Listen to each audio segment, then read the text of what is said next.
Assalamualaikum warahmatullahi wabarakatuh. Apa kabar antum hari ini?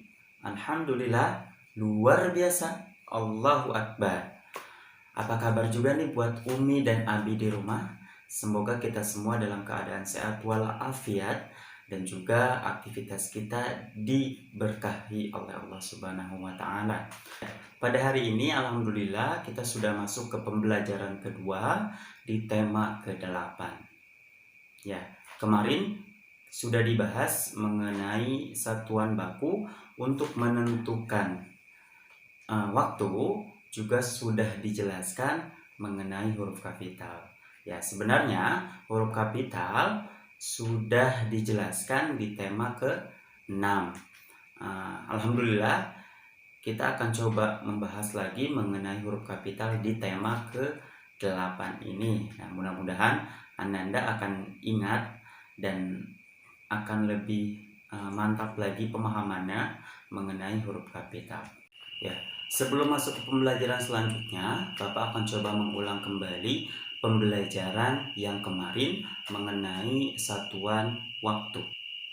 Nah, anak-anak tahu alat untuk mengukur waktu?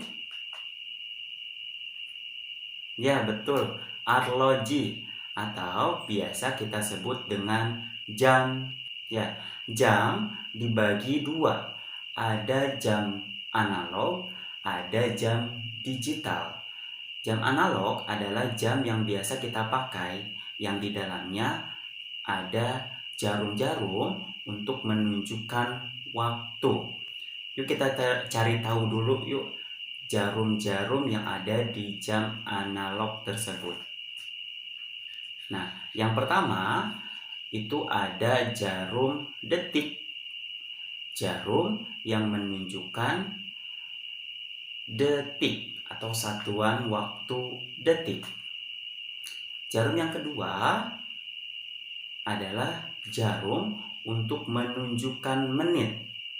Sedangkan jarum yang ketiga yang lebih pendek itu untuk menunjukkan jam.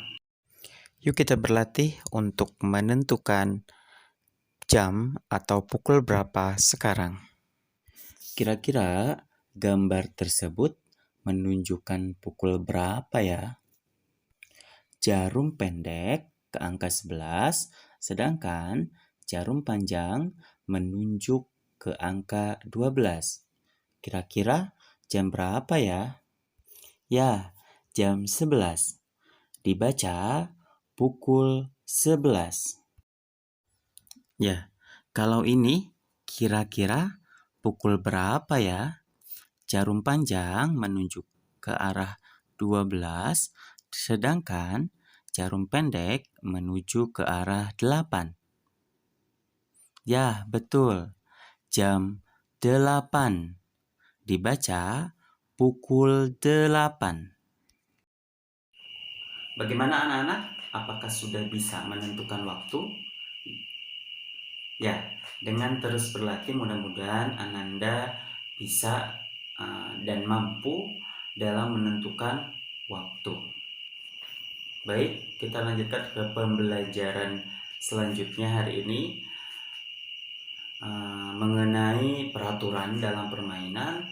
Juga akan dijelaskan kembali mengenai huruf kapital. Juga pada pembelajaran kali ini kita akan belajar mengenai persatuan dalam permainan.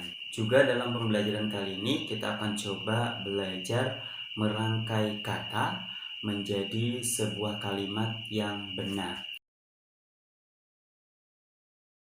Baik, kita masuk ke tema 8, subtema 1, pembelajaran kedua. Nah, anak-anak boleh buka buku tematik pembelajaran kedua ya. Silakan dilihat. Kira-kira Udin dan teman-teman sedang melakukan apa ya? Ya, sedang membersihkan halaman rumah Udin. Nah, apakah antum dapat menemukan benda-benda yang dapat membahayakan diri kita? Ya, seperti batu kerikil, ada batu yang berserakan, itu dapat membahayakan kita ketika kita sedang bermain.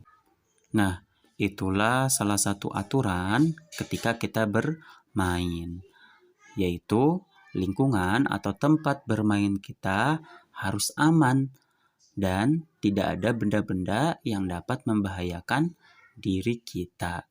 Sehingga ketika ada benda-benda yang dapat membahayakan diri kita, alangkah baiknya kita bersihkan dulu ya, atau kita buang. Baik, kita masuk ke pelajaran selanjutnya.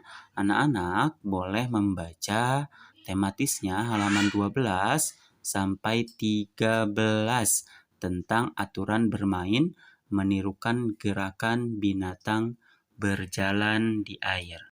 Ya, dalam permainan menirukan gerakan binatang berjalan di air, ini termasuk ke dalam gerak lokomotor.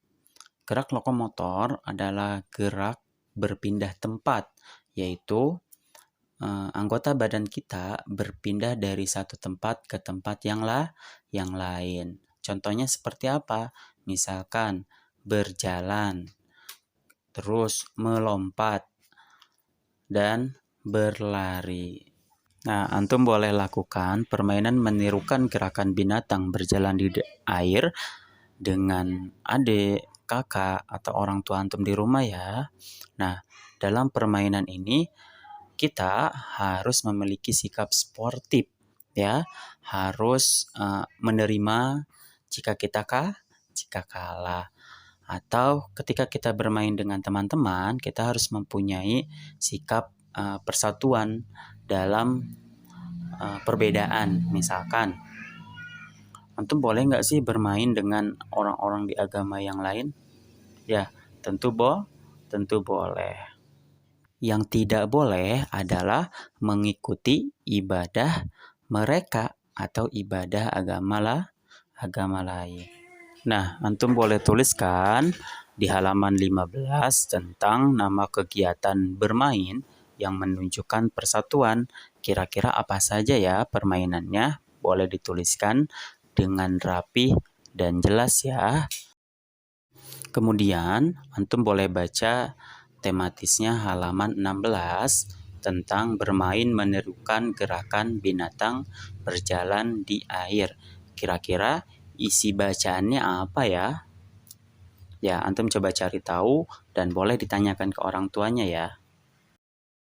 Kira-kira apakah antum menemukan huruf kapital pada bacaan tersebut? Ya, seperti yang antum ketahui, huruf kapital dikatakan juga sebagai huruf besar.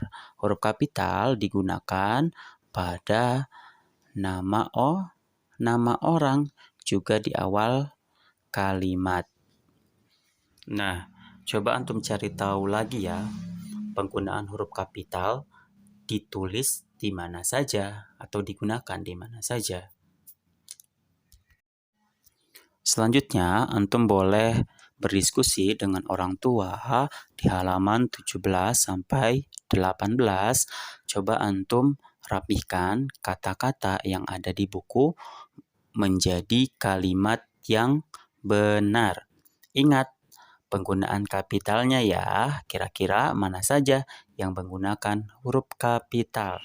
Alhamdulillah, pembelajaran kedua sudah selesai. Insya Allah setelah Bapak nanti akan ada Bu Iska yang akan menerangkan pembelajaran ketiga di tema ke-8. Mudah-mudahan apa yang Bapak sampaikan tadi jelas dan mudah dimengerti.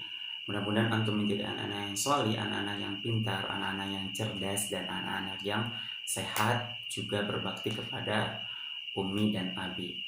Bapak tutup. Wassalamualaikum warahmatullahi wabarakatuh.